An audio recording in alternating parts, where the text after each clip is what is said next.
समाजवादी का गढ़ अब कहा जाने वाला मैनपुरी भारतीय जनता पार्टी का गढ़ बन चुका है। बहुत सारी सुविधाएं जनता को दे रही है सरकार, तो थोड़ी बहुत महंगाई झेलनी पड़ेगी हम लोगों को। सरकार सर कोई चीज़ दूर नहीं कर सकती है, सब अपने अपने मतलब के लिए खड़े होते हैं सर। महंगाई ठीक है। महंगाई ठीक है। अच्छा, मतलब जितना भी पेट्रोल का दाम चल रहा है ठीक चल रहा है। और ठीक है, क्या करा जाए भाई, देश के लिए कुछ तो करना पड़ेगा। अच्छा, अगर मान लीजिए और बढ़ जाता है ये, फिर भी चलाएंगे। फिर भी चलेंगे। लेकिन रोजगार वैकेंसी 3-3 साल में एक बार आती है और फिर एग्ज़ाम होते हैं, इलेक्शन होता है, रिजल्ट तुरंत आते हैं, सब काम होता है ना। लेकिन जब एग्ज़ाम होता है ना, एग्ज़ाम 4 महीने बाद होगा, रिजल्ट 1 साल बाद आएगा, ज्वाइनिंग 2 साल बाद होगी, तो सिस्टम बहुत ख़राब हो गया है एम्प्लॉयमेंट का स्पेशली। सनराइज न्यूज की टीम इस टाइम ग्राउंड से आपको कवरेज दिखा रही है। इस टाइम हम खड़े हैं मैनपुरी के नगला जुला में। यहाँ पे हम लोगों से बातचीत करेंगे और जानेंगे कि कुछ सामान्य मुद्दे जो होते हैं और उन पर वो क्या राय रखते हैं। तो हम यहाँ पे एक हमारे साथ क्या नाम है भैया आपका? कौशलेंद्र कुशवाहा। अच्छा, आप बीजेपी से हैं जी। किस पद पर हैं आप? मंडल अध्यक्ष हैं। अच्छा, मंडल अध्यक्ष हैं। तो आप ये बताइए कि यहाँ मैनपुरी में हर बार लगभग समाजवादी पार्टी की ही सरकार बनती है, तो आपकी पार्टी की तरफ से तैयारियाँ कैसी चल रही हैं? हमारी पार्टी की तरफ से हमेशा तैयारी ही रहती है। 12 मास चुनाव की तैयारी में हमारे कार्यकर्ता रहते हैं और अब यहाँ पर कभी समाजवादी का कोई कैंडिडेट नहीं जीतेगा। समाजवादी का गढ़ जो था वो हम लोगों ने ध्वस्त कर दिया है, वो आपको दिखाई दे रहा होगा। जिला पंचायत अध्यक्ष मेरा, 9 में से 7 ब्लॉक प्रमुख मेरे और सभी जिला पंचायत सदस्य मेरे और नीचे प्रधान भी, यानी कि ज़िले की पूरी सरकार हमारी हो गई है। समाजवादी का गढ़ अब कहा जाने वाला मैनपुरी भारतीय जनता पार्टी का गढ़ बन चुका है। विधानसभा चुनाव आने वाला है, तो आप समाजवादी पार्टी के कुनबे में किस तरह से सेंध लगाएंगे? सेंध लगाने की अब जरूरत नहीं, सेंध लगाने जो थी वो लगा चुके हैं। उनका जो कुनबा था वो ख़त्म कर दिया है। अब यहाँ पर समाजवादी का कुछ नहीं रहा है। भारतीय जनता पार्टी मैनपुरी के नाम से, मैनपुरी भारतीय जनता पार्टी के नाम से जानी जाएगी। अब स्थिति ये है, समाजवादी पार्टी को कोई यहाँ पसंद नहीं करता। यहाँ पे 4 विधानसभा सीटें हैं, तो क्या चारों विधानसभा सीटों पर हम चारों विधानसभा सीटों पर कब्जा करेंगे इस बार। अच्छा, मैनपुरी में हमने लोगों से बातचीत की और भी क्षेत्र में लोगों की समस्या जो है वो सबसे ज़्यादा है महंगाई को लेकर और उन्हें रोज़गार की बड़ी दिक्कत आ रही है। तो ये भारतीय जनता पार्टी कैसे दूर करेगी? क्या उसकी दूर करने के लिए पूरे प्रयासरत हैं और दूर हुई भी है। कहीं भी कोई समस्या नहीं आ रही है। जो समस्याएं थी उनका समाधान हो रहा है, वो आप लोग जानते हैं। अभी 2 साल ये कोरोना काल में चले गए और काफ़ी रोज़गार मिले हैं, लोगों को मिल रहे हैं। जो सही पढ़े लिखे लोग हैं, जो इसके लायक हैं, उनको मिल रहे हैं। जो समाजवादियों ने पैसे लेकर जिनकी ज़िंदगी ख़राब कर दी, उन्हें कुछ आता जाता नहीं, वो चिल्लाते घूम रहे हैं हमें रोज़गार नहीं मिल रहा। आप रोज़गार कहाँ से मिले? समाजवादी ने ज़िंदगी ख़राब कर दी कुछ लोगों की जो कम पढ़े लिखे हैं, तो आप उनके लिए क्या करेंगे? कैसे उनके लिए उनका स्वयं का रोज़गार, सरकार ने योजनाएं चलाई हैं। अपना स्वयं का रोज़गार, जैसी उनकी शिक्षा है वैसा रोज़गार खोल के अपना काम चलाएं। अच्छा, महंगाई पर आप क्या कहना चाहते हैं?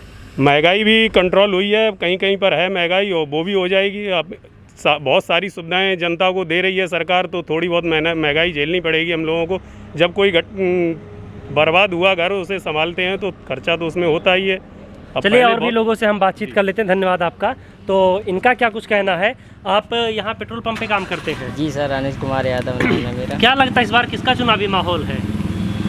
अब की बार तो किसी का नहीं पता चल रहा है कि बीजेपी आएगी कि कांग्रेस आएगी कि सपा आएगी, बसपा, किसी का भी पता नहीं चलता है। अच्छा, महंगाई को लेकर क्या कहेंगे आप? कितनी दिक्कतें आ रही हैं? महंगाई के लिए तो सर दिक्कत ही दिक्कत है। हाँ। एक तो किसान के लिए कुछ वो ही नहीं सुविधा। देखो, खाद बीज है, ये हर चीज़ महंगी मिलती है, लेकिन किसान अपना माल बेचता है तो उसका सस्ते में जाता है। उसका पानी का बिल, वो पानी नहीं निकलता है, खाद बीज का वो नहीं निकल पाता है, तो उसको बचत कहाँ से होगी सर? अच्छा, आपको और किन किन समस्याओं से 2-4 होना पड़ता है जो आपके सामने आती हो, आपको लगता हो कि ये सरकार दूर कर सकती है, सरकार चाहे तो? सरकार सर कोई चीज़ दूर नहीं कर सकती है, सब अपने अपने मतलब के लिए खड़े होते हैं सर। हाँ, तो बस वही हमारा कहना है सर। बस बीजेपी के कोई भी हुआ। अच्छा, आप निजी तौर पे किसको सपोर्ट करते हैं? समाजवादी को, बीजेपी को? हम तो सर बीजेपी को सपोर्ट करते हैं। अच्छा, बीजेपी को आप सपोर्ट करते हैं। तो इस बार आप चाहते हैं कि बीजेपी ही जीते? जी।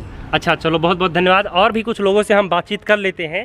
यहाँ पे और भी कई सारे लोग हैं, उनसे बातचीत करते हैं और जानने की कोशिश करते हैं कि उनकी क्या राय है। क्या नाम है सर आपका? विजय विक्रम सिंह। विजय विक्रम सिंह, आप भी शायद भारतीय जनता पार्टी से ही जुड़े हुए हैं? जी हाँ जी। तो अभी भैया ने बताया कि महंगाई से वो काफ़ी परेशान है जी। महंगाई जो है कंट्रोल में नहीं है, हालांकि वो समर्थक बीजेपी के ही हैं।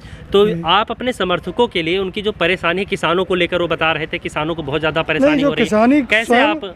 जो नेता हैं किसान उन्हें तकलीफ है, नहीं, जो उन्होंने जो अभी जो बात की है वो जो किसान बैठे हैं दिल्ली के बॉर्डर पे उसकी बात नहीं की। उनकी जो समझ में आया है, उन्होंने बताया कि जैसे खाद जो है वो बहुत महंगी हो गई है, बीज दवा बहुत महंगी हो गई है। जो नेतागण हैं, किसानी जो नेता हैं, सिर्फ उन्हीं की परेशानी है। यहाँ हम किसान नेताओं की बात नहीं कर रहे हैं सर, यहाँ पे हम जो किसानों को उनकी जो आम समस्याएं हैं, जैसे खाद बता रहे हैं, अभी भैया ने बताया खाद बहुत ज़्यादा महंगी हो गई है, बीज बहुत ज़्यादा महंगा हो गया है और डीजल के दाम बहुत ज़्यादा बढ़ गए हैं, जिससे सिंचाई करने में बहुत ज़्यादा दिक्कत आती है।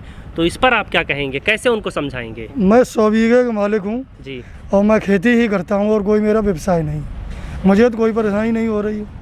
आप 100 बीघे का काश्तकार हैं, आपकी इतनी लंबी चौड़ी खेती, तो जाहिर सी बात है कि आपको मुनाफा भी अच्छा होता होगा, तो इसीलिए आपको नहीं पता चलता होगा। लेकिन जिनके पहले से 10 बीघे खेत हैं, नहीं, घर की बड़ी सन जिम्मेदारी है। 17 से पहले जो आमदनी थी उससे कम से कम दूनी हुई। अच्छा, यानी कि योगी सरकार के आने के बाद में धीरे धीरे एकदम नहीं हुई है, वो धीरे धीरे दोगुनी हो गई। हुई। चलिए बहुत बहुत धन्यवाद आपका। और भी लोगों से हम उनकी राय जान लेते हैं कि वो क्या सोचते हैं महंगाई पर और भी कई मुद्दों पर। आए हैं शख्स, वो शायद पेट्रोल डलवाने, तो उनसे हम बातचीत करते हैं। मैं कैमरामैन से गुजारिश करूंगा कि वो आ जाएं इस साइड। सर क्या नाम है आपका? रविंद्र सिंह। अच्छा, महंगाई को लेकर आप क्या राय रखते हैं कि बढ़ी है, ठीक है? 1100 कर दो, महंगाई ठीक है। महंगाई ठीक है, अच्छा, मतलब जितना अभी पेट्रोल का दाम चल रहा है ठीक चल रहा है। और ठीक है, क्या करा जाए भाई, देश के लिए कुछ तो करना पड़ेगा। अच्छा, अगर मान लीजिए और बढ़ जाता है ये? फिर भी चलाएंगे। फिर भी चलेंगे। तो आप किसको इस बार क्या लगता है कि यूपी में किसकी सरकार बनने वाली है? यूपी में सरकार तो योगी जी की ही बनेगी। अच्छा, योगी जी की ही बनेगी। तो योगी जी के कुछ अच्छे काम और कुछ बुरे काम जो आपको लगते हो निजी तौर पर? योगी जी का अच्छा काम ये है कि जो कानून व्यवस्था है वो मेरे हिसाब से सही है, और बुरा तो मुझे कुछ दिखता ही नहीं। कुछ ऐसी चीज़ें जो लगता हो कि योगी सरकार को ये भी करना चाहिए अभी? हाँ, रोज़गार में थोड़ा सा है, जो वैकेंसी वगैरह नहीं निकल रही हैं, यंग स्टर के लिए वैकेंसी की ज़रूरत है, नौकरी की ज़रूरत है। हाँ। वो थोड़ा सा दिक्कत है। अच्छा, तो भाई साहब के हिसाब से महंगाई ठीक है, वो उनके लिए महंगाई समस्या नहीं है, उनके लिए समस्या है अगर कुछ तो वो है रोज़गार की, युवाओं को रोज़गार मिलना चाहिए। तो एक भाई और हैं, इनसे भी हम बातचीत करने की कोशिश करते हैं, अगर वो राज़ी हो जाते हैं। भैया, तो भैया से क्या नाम है भैया आपका? चेतन चौहान। चेतन जी, चेतन जी ये बताइए कि क्या लगता है आपको महंगाई? अभी भैया ने बताया कि महंगाई ठीक है अपनी जगह, आपको क्या लगता है महंगाई ठीक है जितनी है? महंगाई ठीक तो नहीं है, लेकिन जो जैसा कि उन्होंने कहा है कि देश के लिए कुछ तो सहयोग करना पड़ता है, और जैसे कि देश की GDP गिरी हुई है इस समय, तो सरकार कहाँ से लेके आएगा पैसा? तो सबको सहयोग करना पड़ेगा। लेकिन जो डिसअपॉइंटमेंट अगर मुझे किसी पॉइंट पे लगता है जी, तो वो स्पेशली रोज़गार को लेके है। अनएम्प्लॉयमेंट बहुत बढ़ गया है, मुझे ही ले लो, मैं काफ़ी टाइम से प्रिपरेशन कर रहा हूँ, लेकिन रोज़गार वैकेंसी 3-3 साल में एक बार आती है, और फिर एग्ज़ाम होते हैं, इलेक्शन होता है, रिजल्ट तुरंत आते हैं, सब काम होता है ना। लेकिन जब एग्ज़ाम होता है ना, एग्ज़ाम 4 महीने बाद होगा, रिजल्ट 1 साल बाद आएगा, ज्वाइनिंग 2 साल बाद होगी, तो सिस्टम बहुत ख़राब हो गया है एम्प्लॉयमेंट का स्पेशली। क्या लगता है इस बार किसकी सरकार आने वाली है यूपी में? सरकार तो आई थिंक योगी जी की ही आएगी डेफिनेटली। उसका रीज़न यही है कि अगर कुछ कमियां हैं, अगर मैं मानता हूँ रोज़गार को लेकर अगर प्रॉब्लम है भी, तो नॉट एन बिग इशू, क्योंकि बहुत सारी चीज़ें बेहतर करी हैं, कानून व्यवस्था की बात जैसे कर चुके हैं ये, और आप देख रहे हो, मतलब सबको एक नज़र से देखा जा रहा है, कहीं प्रॉब्लम नहीं है किसी तरीके की। आप रात को कहीं निकल जाओ, एक समय वो भी देखा है हमने कि रात को निकलने में डर लगता था, अब कहीं चले जाओ कोई प्रॉब्लम नहीं है, डेवलपमेंट भी ठीक ही हो रहा है हर तरीके से, तो सही है। 5 साल का समय मिला है अभी, तो सुधार होगा। अगला 5 साल और आप देने वाले? बिल्कुल, मैं तो बिल्कुल सपोर्ट करूँगा। बहुत बहुत धन्यवाद। तो यहाँ पे हमने लोगों से बातचीत की, जो बड़ी समस्या है वो रोज़गार को लेकर है। सभी लोग कह रहे हैं कि हाँ, रोज़गार जो है वो लोगों को नहीं मिल पा रहा है, और बाकी जहाँ तक बात महंगाई की है, तो महंगाई वो कह रहे हैं कि देश के सहयोग में, देश के लिए हम इतनी महंगाई झेल जाएंगे। कैमरामैन आकार के साथ आदर्श मोहन। अगर आपको वीडियो अच्छी लगी तो वीडियो ज़्यादा से ज़्यादा शेयर करें और लोगों तक पहुंचाएं, और आप अपने इलाके की और आवाज़ उठाने के लिए, खबरें दिखाने के लिए हमें कमेंट बॉक्स में ज़रूर बताएं। आपके इलाके की जो भी समस्या हो हम उसे दिखाएंगे। धन्यवाद।